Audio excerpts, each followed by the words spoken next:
ईश्वरी संपदा का जिसने सबको संपदा बांटी हो, उसको हम क्या संपदा देंगे? जिसकी दया, जिसकी करुणा से फूल खिलते हैं, बारिश होती है, उसको हम क्या जल चढ़ाएंगे, हम क्या बेलपत्र चढ़ाएंगे? यानी महादेव भाव के भूखे हैं, भाव ही वहाँ ग्रहण होते हैं। और अभी अभी मैंने कहा कि आप कल्पना कर लीजिए कि जिस शिव के बारे में हम बात भी करने की बिसात नहीं रखते, तेरी चर्चा कर सकूं मैं इतनी बिसात क्या है। अभी अभी भाई क्या नाम है उनका, ईशु गोस्वामी जी, हाँ, गा रहे थे। बहुत दिनों बाद मैंने ये भजन सुना। साहब और दीदी नीलम आनंद जी भी इस भजन को गाती थी, या उनके सामने उस समय पुराने गुरु भाई लोग गाते थे। आजकल देखती हूँ कि पुराने भजनों का प्रचलन थोड़ा कम हो गया है, लेकिन जैसे ही ये भजन बजने लगा, साहब और दीदी की सारी स्मृति ऐसे उभर के आई कि लगा जैसे वो बैठे हैं और हम सब उनके सानिध्य में बैठे सुन रहे हैं कि हे महादेव, मैं आपकी चर्चा कर सकूं इतनी बिसात भी मेरी नहीं है, आपको नमन भी कर सकूं इसके योग्य भी हम नहीं हैं, लेकिन तब भी आपकी चर्चा कर रहे हैं, आपको नमन कर रहे हैं। मामूली बात नहीं है ये। तो हम जिस चीज को बहुत मामूली समझते हैं, अरे चर्चा ही न है, चर्चा है कर लेंगे, महोत्सव न है आयोजित कर लेंगे, फटाफट करना है कर लेंगे, कौन सी बड़ी बात है, हम सोचते हैं। लेकिन हम उस समय ये नहीं सोचते कि हम किसकी बात कर रहे हैं।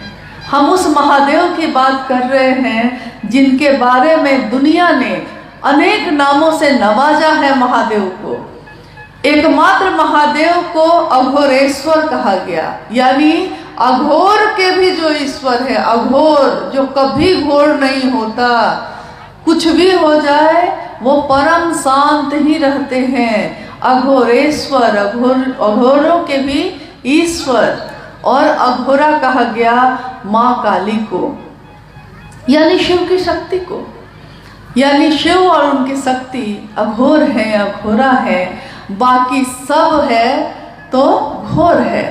लेकिन साहब हरिनानंद जी ने लिखा है और उन्होंने अपनी चर्चाओं में भी कहा है कि शिव क्या है, वो आवेश रहित आवेश है। आवेश रहित आवेश, ये पढ़ने पे समझ में नहीं आता है, लगता है कि कोई बहुत बड़ी बात हो रही है, लेकिन इसको समझने के लिए आप ऐसे समझ सकते हैं कि आवेश रहित आवेश का अर्थ ये होता है कि पूरी ताकत है, पूरी ऊर्जा है, यहाँ तक कि जितने भी आवेश, यानी कि जितनी भी ताकत, जितनी भी शक्ति, जितनी भी ऊर्जा पैदा होती है, वो एकमात्र महादेव के पास से ही पैदा होती है और कहीं से नहीं।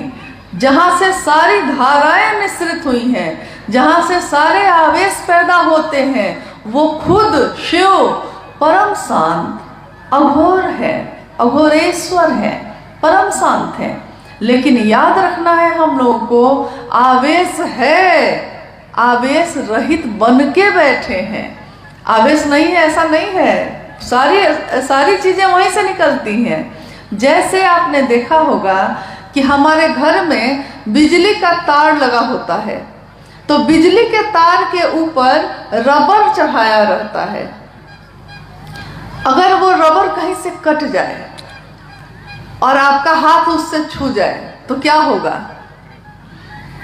इतना तो आप लोग जानते हैं कि क्या होगा, करंट लगेगा। कह रहे हैं भाई कि करंट लगेगा, और ऐसा वैसा नहीं लगेगा, जितना वोल्ट का उसमें रहेगा सप्लाई, उतना वोल्ट का झटका लगेगा।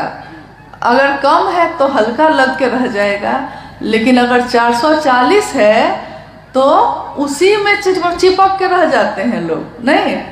लेकिन उसी आवेश में, उसी ऊर्जा में रबर चढ़ा हुआ है या तांबा का तार से ऊपर से कवर किया हुआ है, तो छोटा बच्चा भी उस तार के ऊपर कूदता है, हाथ से उठा के इधर से उधर रख देता है, फेंक देता है, कोई फर्क नहीं पड़ता, उसको करंट नहीं लग रहा है। लेकिन करंट है उतना ही, 440 वोल्ट है उसमें, लेकिन उसके ऊपर एक परत चढ़ी हुई है जिसके कारण आप उसको छू सकते हैं, आप उसको पकड़ सकते हैं, प्लग उठा के आप प्लग को जिसमें लगाते हैं, जैसे ही प्लग अंदर लगता है उस करंट से उसका संपर्क होता है और पूरे तार में वो करंट आ जाता है।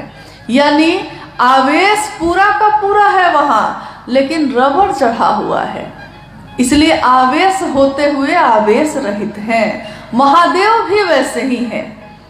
सारे काल को भी जिससे डर लगता है, सारी ऊर्जा का जहाँ से अक्षय स्रोत है वो, लेकिन हमारे आपके जैसे लोगों को के लिए कि हम उनको सुन सकें, हम उनको महसूस कर सकें, हम उनके बारे में बात कर सकें, वो महादेव आवेश रहित होकर बैठा है।